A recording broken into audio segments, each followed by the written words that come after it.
இன்னைக்கு இந்தியா முழுவதுல நம்ம தமிழ் மாநிலத்துல தான் அதிகப்படியான பணத்தை காசு கொடுத்திருக்காங்க. அதே போன்றுதான் இந்த 100 நாள் வேலை திட்டத்திலையும் 12,000 கோடி ஊழல் பண்ணிருக்காங்க.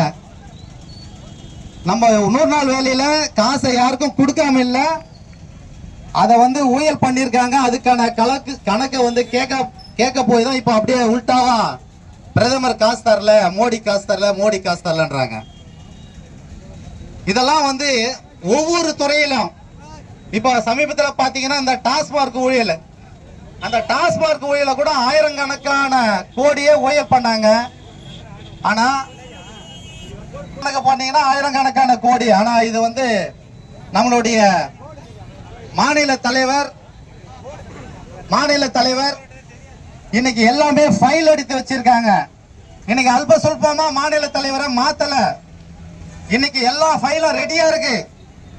கூடிய சீக்கிரம் திமுக அரசு கண்டிப்பா இந்த தமிழ்நாட்டு மக்கள் வீட்டுக்கு அனுப்பதான் போறாங்க. அதே போன்று இப்ப வந்திருக்கக்கூடிய மாநில தலைவர் திரு நயினார் நாகேந்திரன் அவர்கள் தமிழ்நாட்டு மக்கள் அவர் ஆல்ரெடி எப்படி ஆட்சி செய்யணும், மக்களை எப்படி பார்க்கணும், அவருடைய திட்டமிடல் என்ன எல்லாமே இன்னைக்கு கணக்கு போட்டு வச்சிருக்காங்க.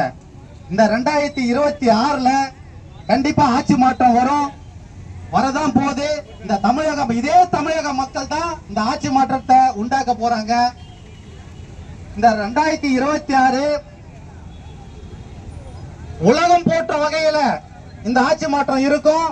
தமிழகம் கிட்டத்தட்ட 50 ஆண்டு காலமா ஆட்சி செய்த இந்த ஆட்சி மாற்றம் இந்த 2026க்கு மேல எங்களுடைய உலகம் போற்றும் உத்தமர் திரு நரேந்திர மோடி அவர்களின் ஆசையோடும் எங்களுக்கெல்லாம் இதுவரை வழிநடத்திய திரு அண்ணாமலை அண்ணன் அவர்களுடைய பொற்பாதங்களை தொட்டு இப்ப வருகை தந்திருக்கக்கூடிய எங்களுடைய மாநில தலைவர் திரு நயினார் நாகேந்திரன் அவர்களுடைய வழியில் தமிழகத்தில் ஆட்சியை நாங்கள் நிச்சயமாக பிடிப்போம். இவர்கள் செய்த ஊழல்களை பட்டியலிட்டு மக்களுக்கு எடுத்து வருவோம். பீகார் சிறையிலே எத்தனை அமைச்சர்கள் போக போறார்கள் என்பதை இன்னும் சில தினங்களிலே தமிழக மக்கள் பார்க்கத்தான் போகிறார்கள். இந்த என்டிஏ கூட்டணி பலமான கூட்டணியாக அமையதான் போகிறது. இந்த என்டிஏ கூட்டணி 234 தொகுதியிலும் வெற்றி பெற்று தமிழகத்திலே நிச்சயமாக ஆட்சியை அமைத்தே தீர்வோம் என்பதை இந்த நேரத்தில் கூறிக்கொண்டு எனக்கு வாய்ப்பளித்த பாரத் மாதா கி